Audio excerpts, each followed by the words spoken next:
मूर्ति पूजा कहां से शुरू की? हमारे ऋषि महर्षि इनकी पूजा करते हैं तो हम भी करने लग गए। यानी इनको मूर्ति रखना पाप नहीं है। जैसे आपके दादा परदादा की कोई मूर्ति है, पिताजी की फादर की मूर्ति है, माँ की मूर्ति है, तो उस मूर्ति को रखने में क्या पाप है भाई? कोई दोष नहीं। और उसको नमस्कार भी कर दिया सत्कार से तो वो भी पाप नहीं। मतलब कहने का भाव ये है कि हम किसी मूर्ति को रखते हैं, अपने माता पिता को की मूर्ति है तो वो बुरी नहीं है, लेकिन उसको भगवान मान के पूजना ये गलत है। तो हम मूर्ति की पूजा, जैसे हिंदू धर्म से दास खूब परिचित है, ये बेसिक मूर्ति का फूल भी चढ़ावे हैं, उसने नवावा दवावा भी है और उसका आगे धूप दाप भी दे हैं, पर पूजा तो उसे भी नहीं करते हैं। कोई किसी मंत्र का जाप करता है, कोई गीता का पाठ करता है, कोई पुराण का पाठ करता है। और फिर भी इनसे कोई पूछता है, जैसे दास विष्णु जी का पुजारी था, हनुमान जी का, बाबा श्याम जी का, यानी जैसे सारे ही देवताओं के हम तो पुजारी थे जब तक ज्ञान नहीं था। तो फिर भी हमसे कोई पूछता था कि समाधि ध्यान लगाया करो। ध्यान लगाते क्या देखा कि भगवान तो दिखता ही नहीं, वो तो निराकार है। हम फिर भी अन्य परमात्मा को परमात्मा मानते थे, विष्णु जी को अपना इष्ट मानते हुए, साकार मूर्ति रखते हुए भी हम भगवान को कोई अन्य ही माना करते थे। ये हमारा डामाडोल ज्ञान था। अब परमात्मा, जैसे मुसलमान भाई कहते हैं कि हिंदू सब मानते सब खुदा है, तो ये उनकी अल्पज्ञता है, अध्यात्म ज्ञानहीनता है। जैसे वो भी मानते फरिश्ते हैं, उनको देवता कहते फरिश्ते को, हम भी मानते हैं फरिश्ते हैं और देवता है। और वो भी मानते हैं मुसलमान भाई के पूर्ण परमात्मा तो एक ही है, हम भी मानते हैं एक ही है। कहने का भाव ये है कि हम परिभाषा प्रभु की से अपरिचित है। तो 10 मिनट के अंदर आपको परिभाषा प्रभु की बताते हैं। जैसे एक तहसीलदार है, तहसीलदार को भी हम साहब कहते हैं, वो तहसील का मालिक है, स्वामी है। और फिर एसडीएम साहब है, वो से ऊपर है। फिर डिप्टी कमिश्नर साहब है, वो भी साहब कहलाता, वो अपने डिस्ट्रिक्ट का मालिक है। फिर कमिश्नर साहब है। फिर मंत्री को भी हम साहब कहते हैं, मुख्यमंत्री को भी हम साहब कहते हैं, प्रधानमंत्री को भी हम साहब कहते हैं, और राष्ट्रपति जी को भी हम साहब ही कहते हैं। यानी ये सभी साहब हैं और सभी खुदा हैं। खुदा का मीन अपने सतर के स्वामी। तहसीलदार अपने सतर का साहब है, एसडीएम अपने सतर का साहब है, और डीसी अपने सतर का, मंत्री अपने सतर का, वो साहब है ही है।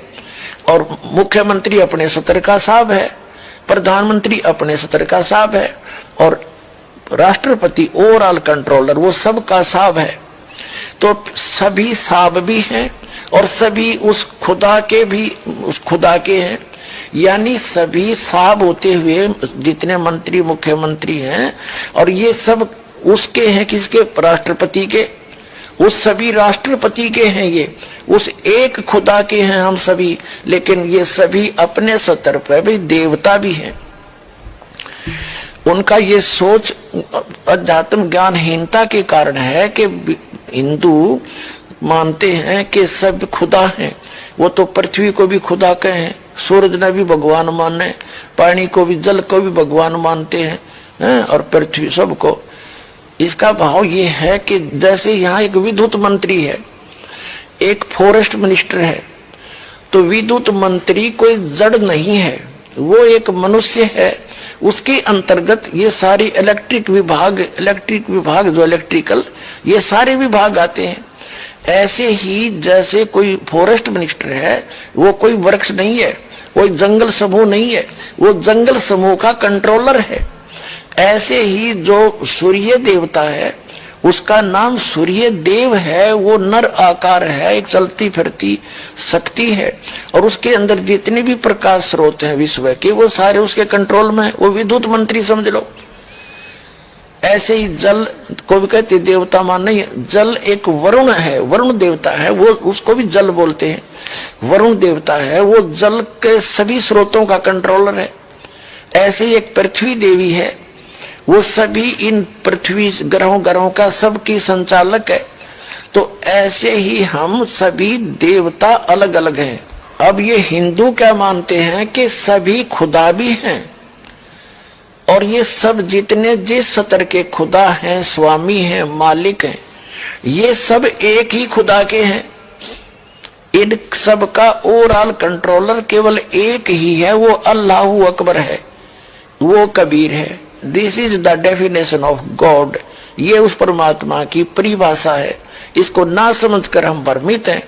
हम अब दास जो प्रयत्न कर रहा है कि उस अल्लाहु अकबर की जानकारी दास के पास है, जिसकी न तो हजरत मोहम्मद जी को प्राप्त हुई, क्योंकि हजरत मोहम्मद जी को जिसने ज्ञान दिया, कुरान शरीफ का ज्ञान दाता, सूरत फुरकानी 25 आयत 52 से लेकर 59 में स्पष्ट करता है, कोई कबीर अल्लाह है, अल्लाह कबीर है, उसको बड़ा कहते हैं मुसलमान भाई।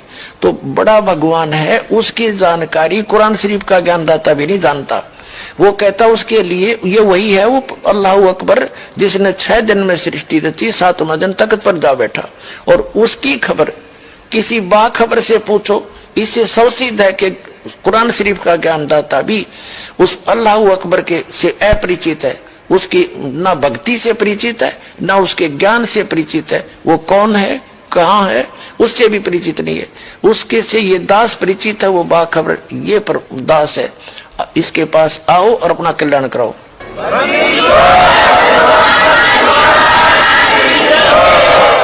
इसी प्रकार वेद ज्ञानदाता भी ये ब्रह्म है, जो कुरान शरीफ का ज्ञानदाता, जो कभी सामने नहीं आता, पर्दे के पीछे से गुप्त होकर आकाशवाणी करता है या किसी में प्रवेश होकर बोलता है। और श्रीमद् भगवत गीता का ज्ञानदाता भी वही है, जो कुरान शरीफ का ज्ञानदाता है, जो श्री कृष्ण में प्रवेश करके बोल रहा है।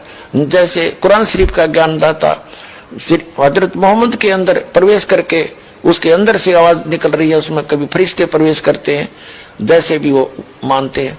तो ऐसे ही वो एक ही वही परमात्मा, यानी वो ब्रह्म सत्र का जो भगवान है, युग काल है, यही कुरान शरीफ का ज्ञानदाता, यही वेदों का ज्ञानदाता, और यही श्रीमद् भगवत गीता का ज्ञानदाता। श्रीमद् भगवत गीता अध्याय नंबर 4 के श्लोक नंबर 34 में गीता ज्ञानदाता भी कहता है कि मुझे ज्ञान नहीं उस परम अक्षर ब्रह्म का, जिसके विषय में यह कहता कि अर्जुन 18वें अध्याय के 62वें श्लोक में तू सर्वभाव से उस परमेश्वर की शरण में जा, उसकी कृपा से ही तू परम शांति को और सनातन परम धाम को प्राप्त होगा। अपने विषय में गीता ज्ञानदाता कहता है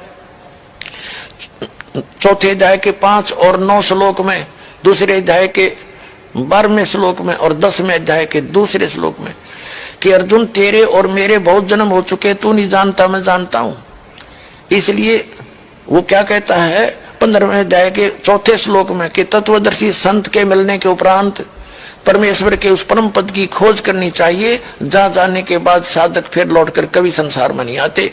18वें अध्याय के 62वें श्लोक में गीता ज्ञानदाता कहता है कि अर्जुन तू सर्वभाव से उस परमेश्वर की शरण में जा, उसकी कृपा से ही तू परम शांति को और सनातन परम धाम को प्राप्त होगा। इससे सौसिद्ध हो गया कि गीता ज्ञानदाता, कुरान शरीफ का ज्ञानदाता, वेदों का ज्ञानदाता उस पूर्ण परमात्मा के ज्ञान से अपरिचित है।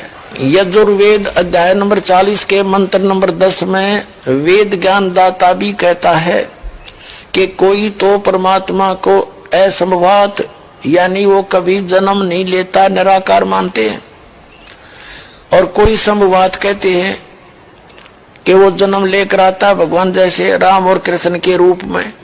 लेकिन वो परमात्मा कैसा है, वो जन्म लेता है या नहीं लेता है, वो क्या क्रियाएं करता है, क्या लीला करता है, उसकी जानकारी धीराणाम तत्वदर्शी संत बताते हैं, उनसे सुनो। यानी वेद ज्ञान दाता भी अपने से अन्य भगवान की महिमा बता रहा है।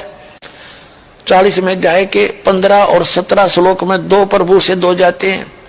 वेद ज्ञान दाता कहता है मेरा एक ओम नाम है, उसका जाप करोगे तो ओम नाम के सत्र का अमृतो आपको प्राप्त होगा, आपकी उतनी परम गति हो जाएगी। फिर 17वें श्लोक में कहा कि वो पूर्ण परमात्मा तो प्रोक्ष है, गुप्त है, मैं ब्रह्म हूं, ब्रह्म लोक में रहता हूं। इससे सिद्ध हो गया कि वेद ज्ञान दाता से भी कोई अन्य है और उसकी जानकारी किसी तत्वदर्शी संत से पूछने को ही कहा है। ठीक इसी प्रकार कुरान शरीफ का ज्ञानदाता भी अपने से अन्य उस अल्लाह अकबर यानी बड़े भगवान की तरफ की पाकी बयान करने को कह रहा है। वही समर्थ है, उसी ने 6 दिन में सृष्टि रची, 7वें दिन तख्त पर जा बैठा। उसके विषय में कुरान शरीफ का ज्ञानदाता भी अनभिज्ञ है, वो नहीं जानता है। उसके लिए तत्वदर्शी संत से पूछने को कहा है। तो वो तत्वदर्शी संत ये दास है, दास के पास कंप्लीट कोर्स है, कंप्लीट स्पिरिचुअल नॉलेज है। आइए और ग्रहण करिए, अपना कल्याण कराइए। बोलो सतगुरुदेव की जय हो।